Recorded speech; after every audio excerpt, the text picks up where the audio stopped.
anything? Are there any other questions I should be asking? Are there any other factors I should be considering?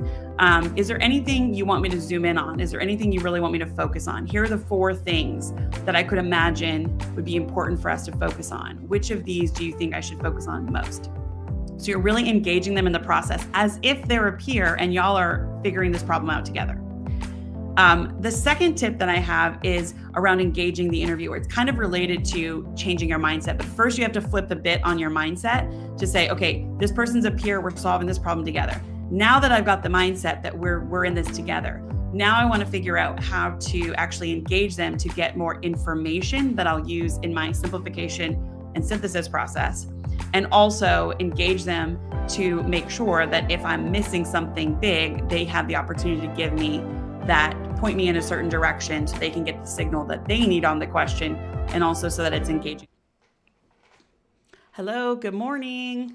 Happy Tuesday.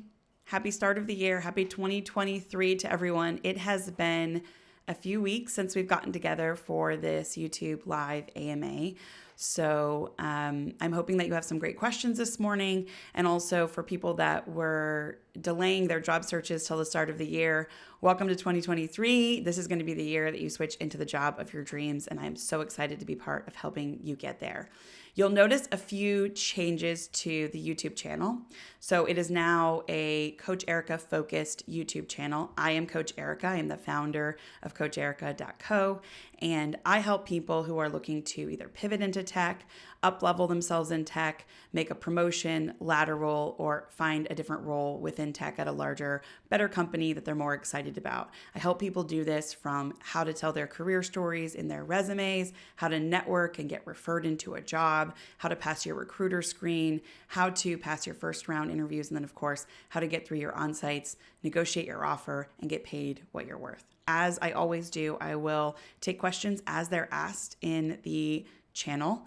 If you're joining for the first time and you want to kind of sit back and listen to what I have to say, what others ask me, that's totally fine. Feel free to lurk for a bit, and then I hope that at some point you'll be comfortable asking questions of your own.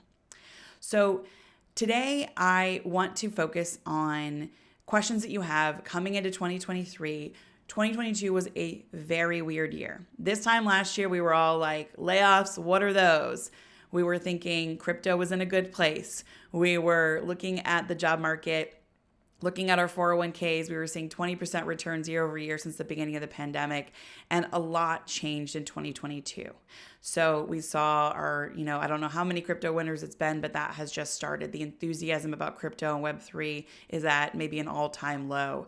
The predictions that we had about 2022 did not come true for the economy. We've had a very difficult stock market returns. We're seeing, inflation at an unprecedented growth rate, although it has slowed towards the end of 2022. We've seen a slowing in that, but we've also seen a very large change in capital markets. Companies are struggling to raise at flat or higher valuations that are in the startup world. Companies that are public are not seeing the stock returns that we have seen for the last couple of years. And then there have been mass layoffs in tech. At the last check, I think it was about 160,000 people were laid off in tech roles in 2022. So not the 2022 we were all expecting going into the year. And a lot of the big tech players, the FANG companies that I traditionally help people get jobs in, started hiring freezes starting in July of last year and continuing through the end of the year. So a lot of changes in the hiring market, a lot of changes in the talent market, capital markets, and the economy. And the most important thing, if you're a candidate or someone who wants to change jobs this year, is to know what's going on and to adapt your strategies to what's happening on the ground. So with that, that's kind of our morning intro. As I always do, I will answer every question that comes in the chat. This live session will end when your questions dry up, and then I will be back this time next week, 9 a.m. Pacific, to answer any questions that you have about job searching, interviews, laterals, pivots, getting promoted, anything related to career wellness. I was a hiring manager at Google for 5 years. I have interviewed thousands of people at Google, the most discerning interviewer in the world. And I've helped over 137 people over the last 2 years with a 93% candidate success rate land dream jobs at top tier tech companies, including Google, Amazon, Apple, Uber, you name it. I've helped people get into jobs. I'm going to talk about a post that I posted on both Twitter and LinkedIn last week. I posted this before the New York Times covered it. So I scooped the New York Times, and then they scooped me. And I'm going to talk about something that is a major part of Google's culture that I think is an incredible framework for ruthless prioritization in your career, in your personal life, in your professional goals. So as you go into 2023, I'm sure you have a number of goals that you want to achieve over the course of the year. You may have some fires that you're putting out. You may have some important things to deliver in Q1 that are make it or break it for parts of your life or your career. And one of the things that I observed at Google was that Google does a really good job with their OKR system of setting a nice, repeatable, reliable, alignment-oriented OKR system. They really do a good job of focusing people. So at the company level at Google, there are annual OKRs. Those OKRs then drip down to the business areas, the business units, the product areas. And each of those product areas and business units has its own annual OKRs. OKRs are objectives and key results. Objectives are goals. Key results are the measurable, quantified actions that you can take and measure and say, hey, this was done. And then those key results are aimed at delivering that ultimate objective. Google does a great job of having a pretty steady cadence of setting objectives and key results, helping teams deliver on them. So on an individual team level, you'll see the company OKRs, you'll see your business unit, your product area OKRs, and then you as a team will come up with your own. Some teams do annual, but the vast majority of teams focus on quarterly OKRs. So things that they know they can achieve in the coming quarter. And as a typical rule of thumb, most teams at Google aim to achieve 70% of their OKRs. The reason for this is that you want to make sure that your OKRs aren't so easy that you can just walk your way over to the basketball hoop and shoot a hoop and get it in. There has to be some stretch goals. There has to be some sense of uncertainty and some sense of trying to achieve more than what may seem possible at the beginning of the quarter. So 70% is a good target that allows for innovation, that allows for creativity, that allows for people to set ambitious goals without feeling like they're going to be punished if they don't achieve them at a high rate. So that's Google's normal operating system. That is how Google runs. Every year, every month, every quarter, day-to-day, alignment is maintained through the OKR system. But what happens when things don't go well? This is where the code system comes in. So I'm going to describe the Google code system, and then I'm going to describe how you can use it for your own personal and professional goals as a ruthless prioritization framework. Walking into 2023, you have your OKRs, you have your resolutions, you have your goals for the year, whatever you want to call them, your dream board, your vision board. Convert that into a ruthless prioritization framework, and you're significantly more likely to achieve the things you want to achieve. So Google has three different code colors, three primary code colors. The first is called a code purple.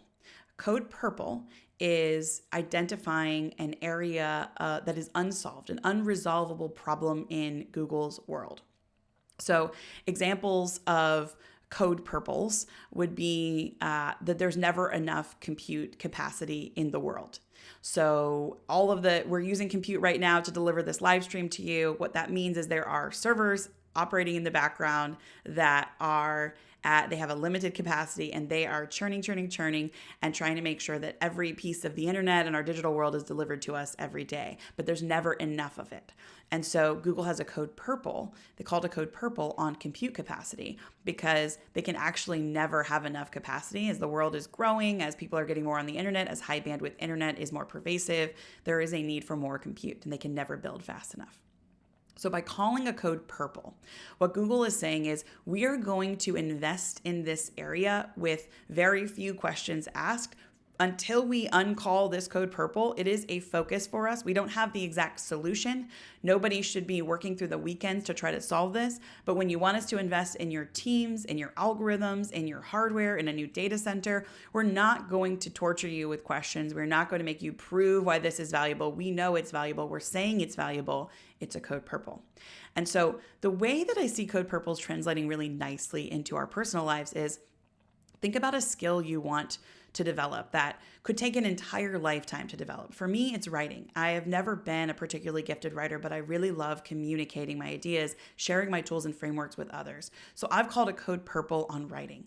And what this means is when I have an opportunity to take a great workshop, to you meet with a coach who helps people with writing, when I have the opportunity to sit down and write down my thoughts, whether that's in a tweet or a LinkedIn post or a blog post or on my newsletter on Substack, The Career Whispers, I take the time to do it.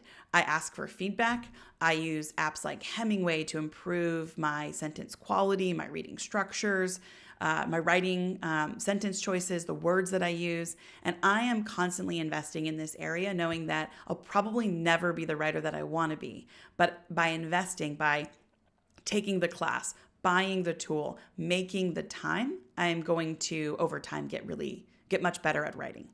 So I think that what everyone should do is identify what are some code purples in your life? What are some things that you should be investing in without question? Don't torture yourself about the budget. Find a way to make time, make it a priority by calling a code purple on something that you really want to achieve. And it can be not a skill. It can be investing more time in your relationships. So when you have free time, rather than writing, if my code purple was investing in relationships, I would say anytime I have downtime, call someone that I love and let them know that I care about them.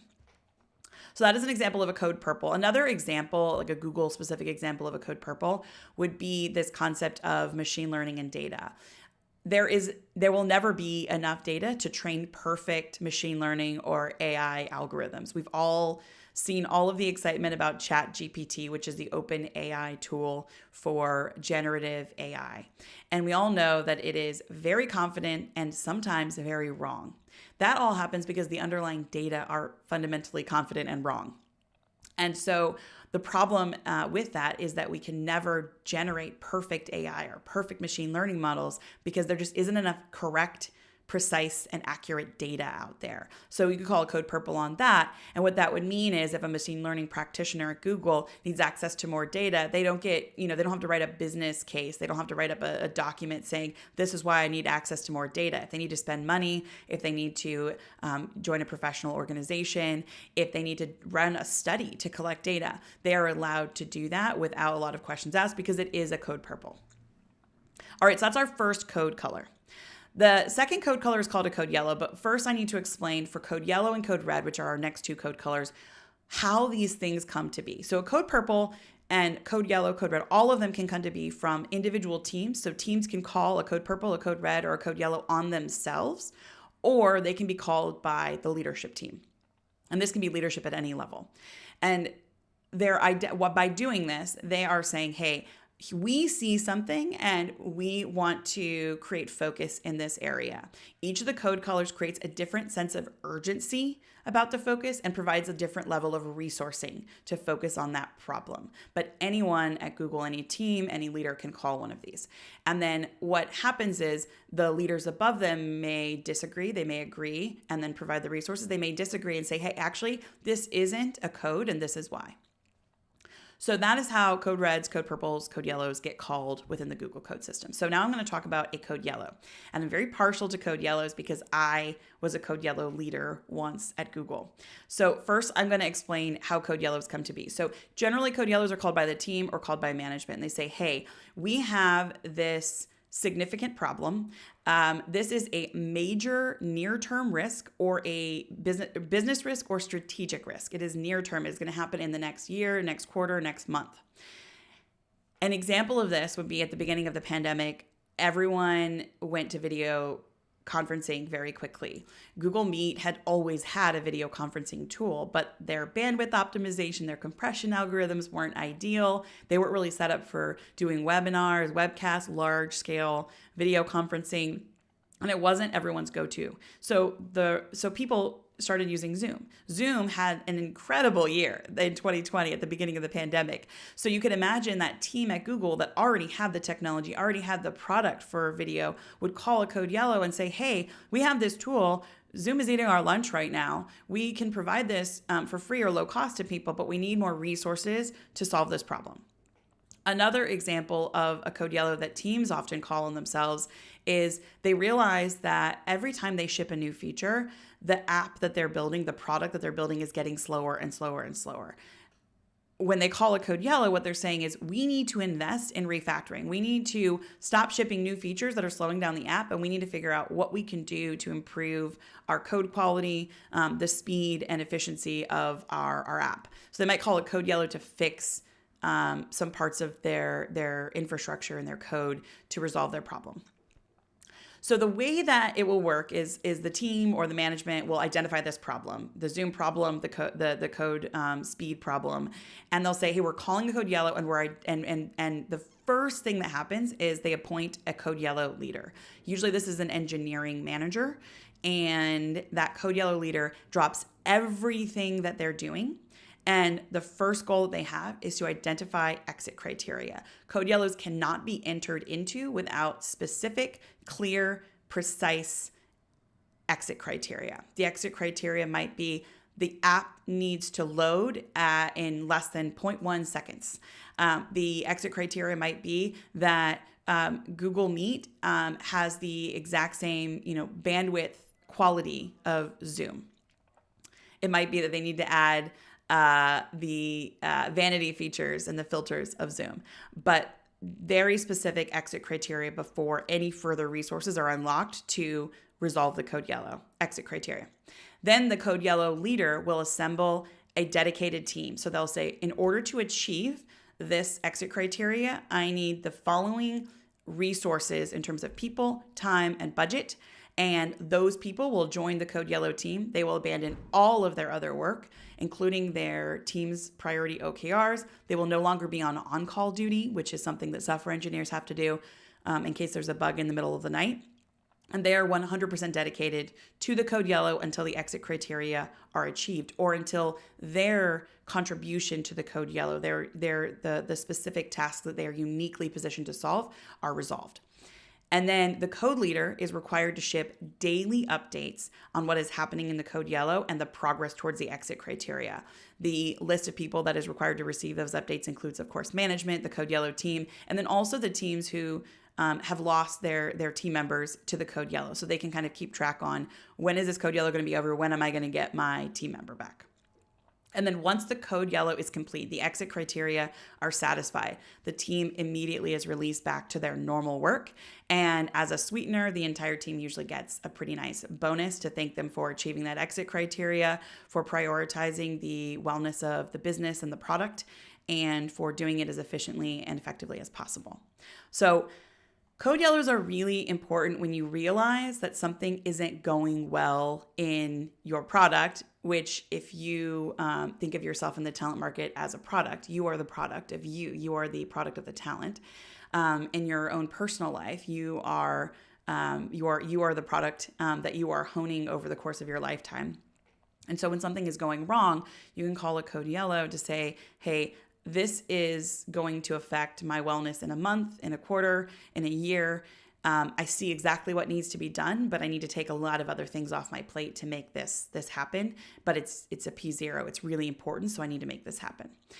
And the way that I kind of think about CodeYellows in my personal life or my own personal professional goals is it's really about not losing sight of your real goals. So if you have any goals for your personal or professional life, maybe it's your New Year's resolutions, maybe it's the goals that you have for 2023 in terms of where you want to be at the end of the year, what skills you want to have developed, the job you want to have, the kind of relationships you want to have honed. Set any goals, any goals. And then periodically, maybe it's up to 4 times a year. Some people do it monthly, some people do it quarterly, but ideally at least quarterly. You ask yourself, how am I doing towards these important goals in my life? What's not on track? And if you need to refocus your time, if you need to refocus your resources, your money, your skills, your focus, do that. Call a CodeYellow on yourself and refocus yourself on the highest priority goals in your life. If you do this, I guarantee you're more likely to achieve the most important goals. And this prioritization framework, while it is ruthless because you will be dropping other things, will help you achieve what really matters in your life. It's really easy in the course of everyday life to lose track of what really matters to you.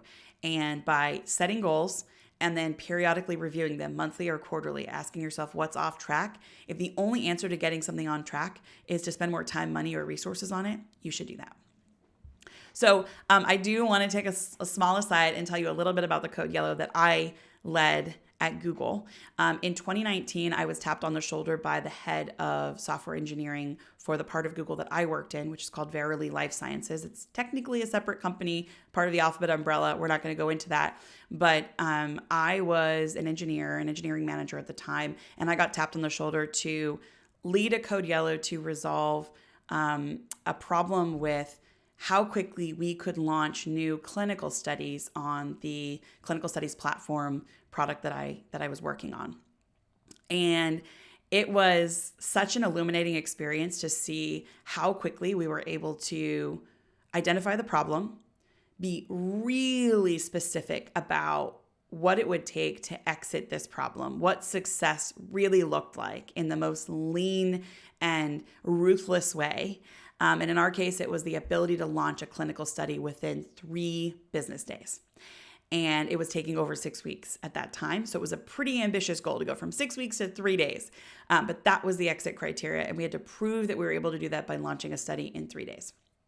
And so what was amazing to me was the ability to unlock resources. So I was able to pull a very senior engineer from a different team. I was able to bring a tech lead from my own team. I was able to unlock a team of resources across the entire company to solve the problem.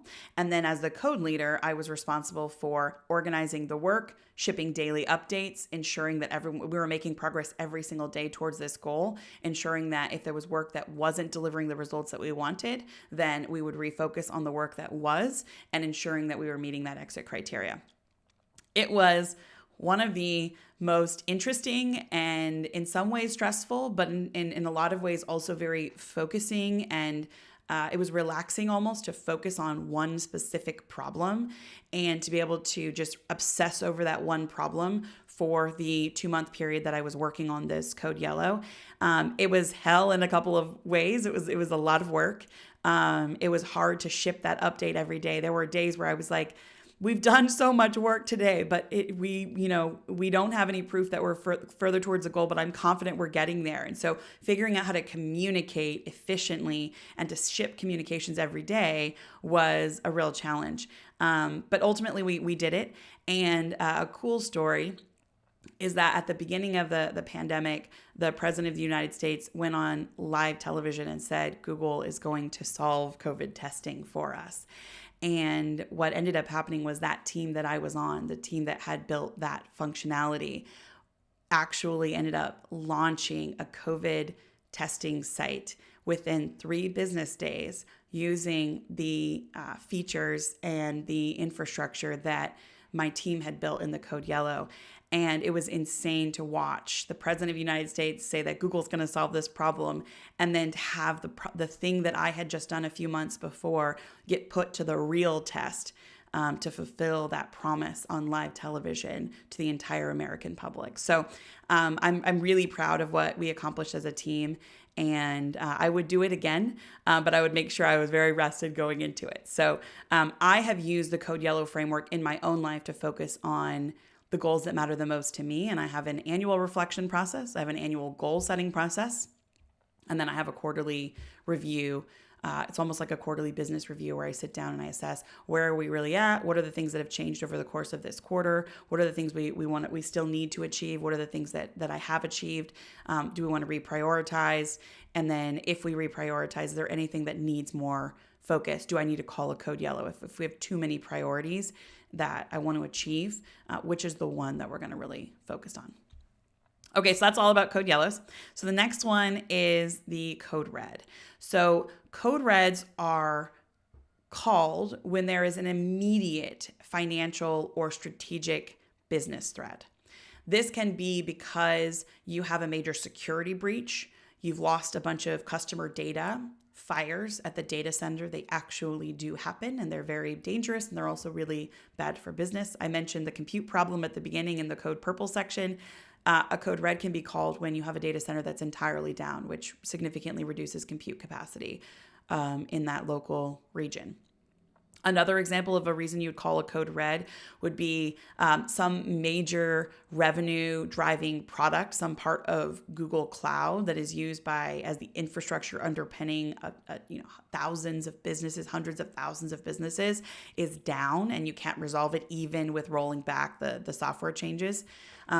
The way that code reds work is very different from code purples, which are about investment, and code yellows, which are about focus on a near-term strategic or business risk.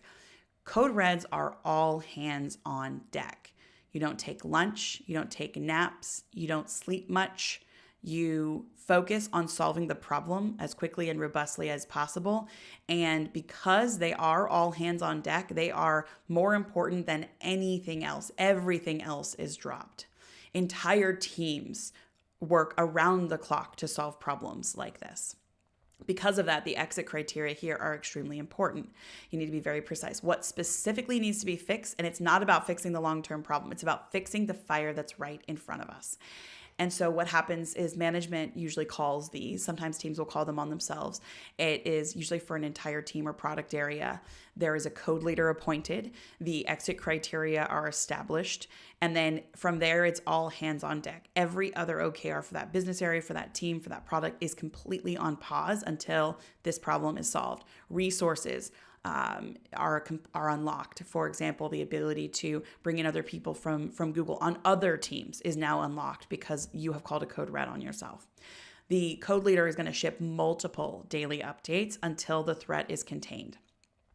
Once the threat is contained, sometimes these are moved into CodeYellow status, and sometimes we go back to business as usual. For example, if it's the data center fire or a major revenue product crashing, once that is no longer crashing, there may still be a short-term business or financial risk that requires a CodeYellow level of focus. But if there isn't, then we'll go back to business as usual. People will pick up their OKRs, they'll pick up what they were working on, they'll continue working. The way that I think about code reds in my personal and professional life is that it's all about first things first. Whatever is the most important thing. If something is on fire in your life, it is more important than everything else. And you need to give yourself permission to drop everything else and solve this fire that is happening. I think of personal code reds as being related to mental health, substance abuse problems, professional or personal burnout. If you are in a situation where there's something really on fire in your personal and professional life, giving yourself permission to call a code red and to say, hey, something is really wrong and it's actually dangerously wrong and I need to resolve it. I need to stop doing everything else and fix what's broken. The permission I will give you is that everything else that you were working on, everything else that seems important in your life will still be there when you're back to being 100%. But between now and then, you need to call that code red and really focus on that problem. I'll share a story about my own experience with a personal code red. I called a personal code red on myself in May of 2022. I had been doing my coaching business for 2 years. I also founded a mentorship marketplace called Pocketboard, and I was the only employee, the head of engineering, marketing, product, you name it, customer support, scheduling, all of it. And I reached a really low point where I was ground to a pulp. I was helping so many people, but I was completely exhausted myself. And I decided to call a code red when I realized that I was feeling a lot of hopelessness about how I was going to get myself out of this situation, feeling really, really deeply exhausted. So what I did was I called a code red. I blocked off my calendar, stopped doing coaching for an entire month. I ate well. I went on a hike every day up a hill in San Francisco. That is a nice little cardiovascular check. I reconnected with friends. I started painting again, which is something that I really have historically enjoyed doing. And I gave myself permission to do nothing related to my professional job. And not everyone gets to do this. Not everyone can call a code red on their career. But I will say that usually you have more agency than you think to call that code red. Most companies have most companies have processes that allow you to take a leave of absence if you need to for mental health reasons. And I encourage you, if you're in a code red situation, personally or professionally, to think about doing that. You can usually talk with your HR person or look on the intranet for information about taking a leave of absence. So when I posted about this on LinkedIn, it went viral. And it went viral for a couple of reasons. One, I think a lot of people are very curious about the way that Google handles prioritization. The OKR framework is very well documented. This code system, while it is presented at conferences and it is somewhat publicly documented, hasn't been documented quite as much as the business as usual business as usual OKR process. So there was a lot of interest. And then I actually posted this on Twitter 4 days before the New York Times announced that Google had called a code red because of ChatGPT, which is OpenAI's new generative AI tool. And when I posted about it, I hypothesized that it was a big deal for Google to call a code red on a competitive product for a number of reasons. One, Google doesn't focus on competition. Google focuses on delivering value to users, and that drives a lot of its internal decisions. And so the idea that another company had built a product and that Google would call a code red on it is a big deal because it doesn't happen like that very often. Also, usually CodeYellows can cover problems like, hey, we already have the technology and now we need to deploy it faster. Things like the Zoom example that I gave you around the Google Meet video conferencing tools and the need to call a CodeYellow on those. So for me, I had read online that it was possible that Google had called a code red on because of ChatGPT. And to me, that is a significant choice because it is all hands on deck, because people pull up cots, because you do not get to do any other work except focus on that problem. And I think it's really important. I think it tells us a lot about the state of generative AI. I think it tells us a lot about some of Google's business challenges with search and what generative AI would do to their search business. So that is part of the reason I think it went viral, but that made me inspired to want to talk about it today in our AMA. So hopefully that was helpful. If you're interested in reading more about my thoughts on this, you can follow me on LinkedIn or you can follow me on Twitter at Erika Coaches. And you can read more of my this and other thoughts and ideas that I share around how some of the frameworks and mental models that I built at Google as an employee have helped me both as a coach and as a careerist myself. All right, Namika, thank you for the question. I am putting it in our doc so everyone can see it at the bottom of the screen. So this is a question that Namika just asked: how to answer, tell me about yourself. So I'm glad you asked. Tell me about yourself is perhaps the single most asked question in interviews of all time and will forevermore be, because it is such an easy question. It's used in a number of ways. It's used out of pure laziness. If I walk into an interview and I haven't had a chance to review your resume, first question I ask is, tell me about yourself.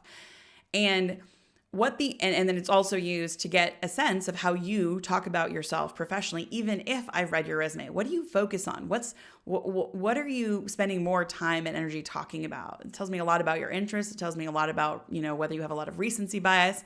It tells me a lot about whether you've done your research. Have you actually looked at the job description and mapped it to your own experience? So it's a great question because you can use it as an interviewer if you're being lazy, and you can also use it if you're not being lazy and you want to get signal on how that person talks about their career. So I think that of all of the things that you can do to prepare for an interview, having an answer to tell me about yourself is the single highest ROI investment that you can make, because it's going to get asked in multiple interviews. Your recruiter is going to ask you it. When you start the job, people that are talking to you are going to ask you something along the lines of, tell me about yourself. What's your background? Where were you before? And having an answer to this question will pay dividends throughout your entire career. And revisiting it and honing it and refining it over time will be really useful. The answer to this question is a strategic, compelling, and concise walkthrough of your entire career to date. And I will give you some principles for how to answer this question, but it's really good timing that you're asking this because my newsletter, The Career Whispers, its inaugural issue tomorrow is going to entirely focus on this exact question: how to answer, tell me about yourself. And I'm going to break it down for you with examples. I'm going to break it down for you with my own career story. And I'm going to make it really easy for you to understand not only how to answer this question, but also why it's important to answer this question well, how it's the most leveraged thing you can do in your job search, and give you a framework for honing and crafting your answer, for practicing your answer and making it better, more concise, more strategic, and more compelling, and make you more confident ultimately for your interviews. So some major principles here. One, it needs to be strategic. Strategic means that it shows a deliberate, thoughtful, and progressive approach to your career. So every time when you're walking through each of your career experiences, you need to be able to explain why you took that job, what you gained from that job, what you learned, what skills or abilities you gained. Ideally, these are skills and abilities that are important for the job that you're interviewing for. So make sure you've actually mapped your experience to the actual job description for the job you're interviewing for. And then why you moved on to the next job. And that reason needs to be strategic. Not I got laid off, not I got fired, not I got pipped, not I wanted to make more money. A strategic reason. I wanted to learn more about X. I wanted to develop my skills in Y. I saw the opportunity to Z. Strategic reasons. And you're going to do that for each of your jobs that you've held in the past. Why you took the job, what you gained, why you moved on. Once you have all of that, and usually you're going to write this down. Once you've written it down, now you need to practice it out loud. And when you're practicing, you need to actually time yourself. You need to ask yourself, how well this is mapping to the types of jobs that you're interviewing for, or the specific job if you have a job interview coming up.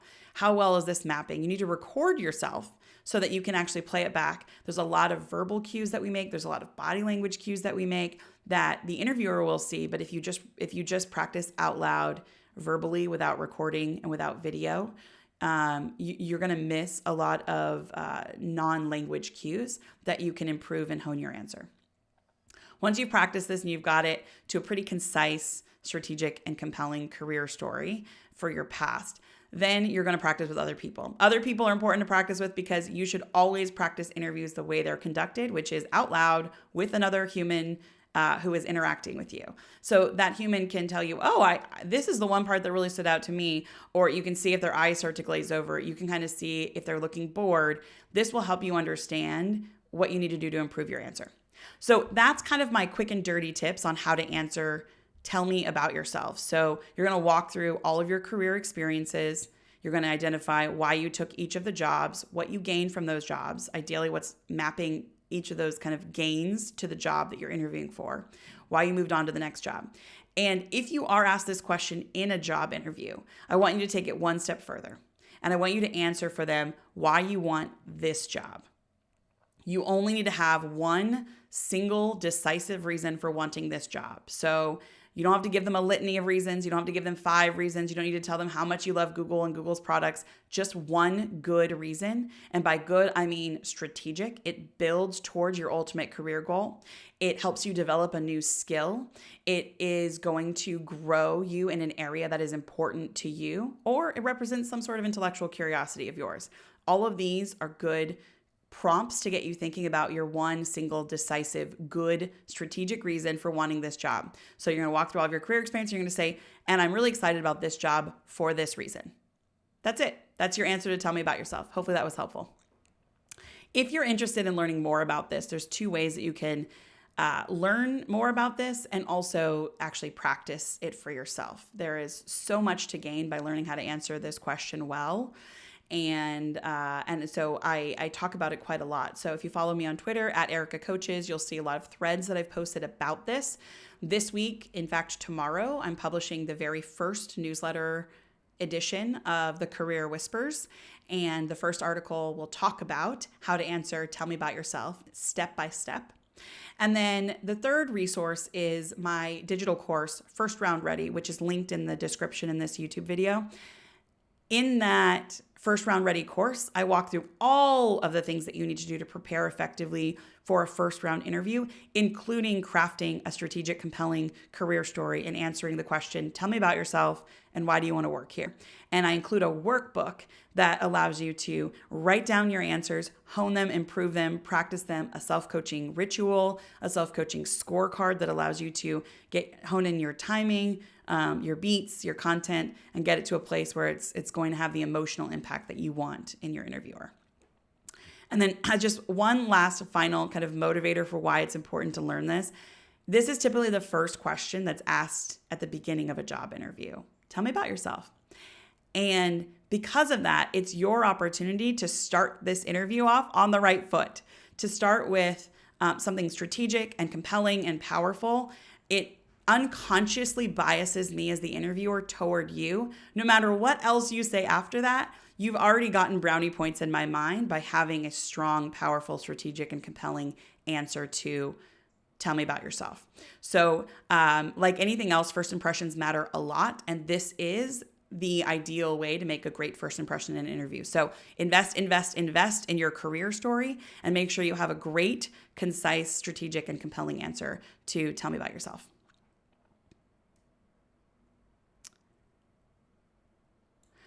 Okay, I am going to, hey Daniel, I'm going to answer Namika's question. I know I always say I go in order, but because it's a follow-on question to what I just talked about, I think it might be helpful if I answer this one first.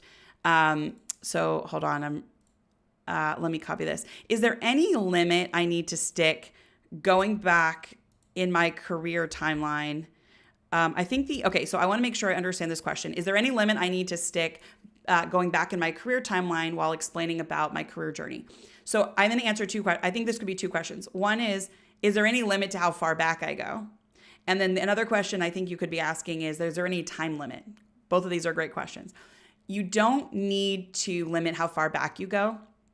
My career is about 15 years long, so I spend about 4 minutes answering this question. If your career is less than 8 years of experience, you should spend less than 2 minutes answering this question. That might help you in terms of understanding the timing to know where you need to make a cut. I started my career as a vaccine scientist, so I actually developed vaccines. And so depending on the job that I'm interviewing for, that may or may not be relevant. And so if it's not relevant, I may skip ahead to the next job that I had, just to save time. If it is relevant, I will include it, and then I'll find ways to shave time elsewhere. One of the fun things about the pandemic was that no one really cared about my vaccine work before the pandemic. And I started injecting it into my answer to tell me about yourself, which I use as an elevator pitch, as a professional introduction, when I'm networking, when I'm at conferences. So I use it for a lot of purposes, and so should you. So I started adding back in my vaccine work because it kind of I saw people's eyes light up when I talked about that, because then they would ask me questions about vaccine development, vaccine technologies, and it was a way to connect with people. So you might have a number of different reasons you might inject different parts of your past experience, and also reasons why you might take them out as well. Hopefully that was helpful. Namika, let me know if you have any follow-up questions. Daniel, I'm going to take your question next. Hi, I just stumbled on your Twitter profile. Why do recruiters ghost after 2 to 3 interviews? So I don't know if you're referring to some of my Twitter content or if you're asking this because you've been ghosted, but I will try to answer this question as robustly as I can. So if your question is that I posted something about recruiters ghosting, recruiters ghost for a lot of reasons. One thing that I am pretty open about, and I love all the recruiters in my life, but like recruiters don't seem to work on Fridays and Mondays. So like you might feel like you're getting ghosted if you message them on like a Thursday night and you don't hear back till Tuesday. That's just because they have this really interesting statistical likelihood of taking off Fridays and Mondays. If you ask them, they'll say that this is not a real pattern. It is a pattern that I observe both through all 137 of my coaching clients and myself as a candidate, that recruiters seem to disproportionately take off Fridays and Mondays. So that might feel like you're getting ghosted. You're not really getting ghosted. They're just taking off time. Another reason that you might get ghosted by a recruiter after 2 to 3 interviews is, especially in the end of 2022, when there were layoffs happening en masse and there was a lot of uncertainty in their worlds, as well as hiring freezes. Like hiring freezes don't happen immediately. Like they take a lot of trickle down communication. So like take Google, for example. Google started its hiring freeze in July of 2022. And I feel like it didn't actually, there was not a cohesive message from recruiters to candidates until solidly like October of 2022. And so recruiters can sometimes ghost you because what they don't want to do is overpromise and underdeliver. They are obsessed with the candidate experience. They want to make sure that you have a great experience interviewing at that company. And so if they're reaching out to you, but they don't have any news to give you or any helpful information, that is kind of maybe in some ways you could see that as a negative candidate experience. So they like to wait until they have a real meaningful update to give you before they reach out. So you might have done your 2 to 3 interviews, and then they're like, oh no, maybe this role isn't getting prioritized. Maybe this role is going to get cut.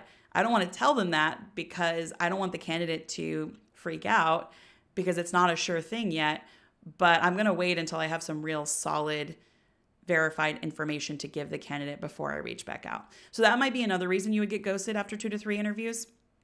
And then a third reason that I talk about in the course, First Round Ready, is recruiters and companies react to the energy that candidates bring to the process. So one of the red flags that I talk through in First Round Ready, a red flag you don't want to throw in an interview process, is that you are just a tourist. So oftentimes people do interviews not because they actually intend to take a job, but because maybe they want to just see where they land. Or am I able to get an offer? What is my skill set looking like? What's the interest in someone like me right now in the market? What's my market value? Maybe they want to get a competitive offer to drive up their current compensation at their current company. It is a job, an occupational hazard of a recruiter. And one of the ways that they ensure that they're spending their time effectively is to ruthlessly prioritize which candidates they're spending time on. And if they think that you're likely to ghost them, they may ghost you instead. And so what that means is if you're taking a lot of time to respond to recruiters, if they're reaching out to you and saying, hey, we want to schedule you, but you're being really cagey, you're not willing to get on the phone, you're not responding to their emails within a couple of days, ideally same day, then they might get the sense that you might end up ghosting them eventually as well, that you're acting like a tourist. And they might actually prioritize their time and effort on candidates that are responding in a responding more quickly, showing more engagement in the process. And so that's another reason that you could get ghosted after 2 to 3 interviews. They're like everybody else doing an expected value calculation on whether you're likely to continue in the process, whether you're likely to then, if it's a positive outcome and you get an offer, whether you're likely to take the offer. So just keep that in mind if you're going through interviews in 2023, that like you need to show up and be responsive, be engaged, show that you're engaged to your recruiter to ensure that you don't unintentionally give tourist signals, which can result in you getting deprioritized. If you're watching this right now, please give this live stream a thumbs up right now so that other people can find this throughout the day and get help from it if they're busy working right now and they weren't able to join us. Also consider subscribing to the channel. This will help you get notified every time I'm going to do an AMA. I do change the schedule up on occasion because of my work schedule. So that will make sure that you're getting notified. And then of course, subscribe to notifications and ring the bell to make sure that you get notified every time I'm going live. With that, I'll just say thank you for joining. Happy New Year. Happy 2023. I believe that this can be your year. And if you put the work in, you will get the result out that you want. 93% of the people that I work with land their dream jobs and they do the work and they get where they want to be. So I believe that everyone can get the job that they want in 2023. And it's just a question of getting the right advice, getting the right tips, using the right frameworks, and putting your best foot forward. So with that, I will sign off and I will see you all next week, same time, same place, 9 a.m. Pacific. Look out, make sure you subscribe so that if there are any changes to the schedule, you know about them. And, oh, Namika, I just see your question.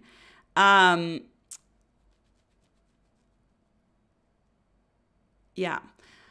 Namika, I'm going to answer your question really quickly, but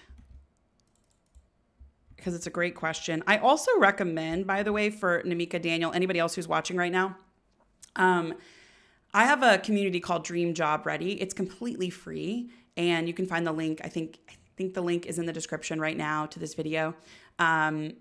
that community is totally free. You can join a community of other job seekers who are learning from me, whether that's through my courses that they've purchased, through the coaching that they are doing with me, or through osmosis, through the AMAs and asking questions in the Dream Job Ready community. I definitely suggest that you join the community because you can always ask me questions and I answer them throughout the week. And because a lot of things like this pop up during the interview process and you're like, I don't really know what to do right now. And I wouldn't have thought of this question in the weekly AMA. So consider joining the Dream Job Ready community to get more access to me. The question is, I had a phone screen with a Google recruiter. He confirmed me for the next round and asked for availability. After a few days, he asked me to hold on as they are closing in with someone else. What are my chances? So there's some nuances here.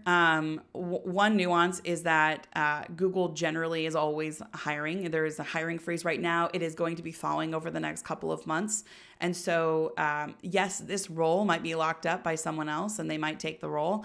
But that doesn't mean that you're not still being in consideration for a role at Google. So what I would suggest doing is that you reach out to the recruiter, you make it clear that Google is your top choice, that you'd be really excited to work there, that you're interested in looking at other roles. Can they look at other roles and see if you're a fit or pass you on to another recruiter who has a different set of roles that they are handling right now. So just use the connection that you already have with this recruiter to make it very clear that you're interested in moving forward in the process, even if it's not for this role, and that you want their help to do that.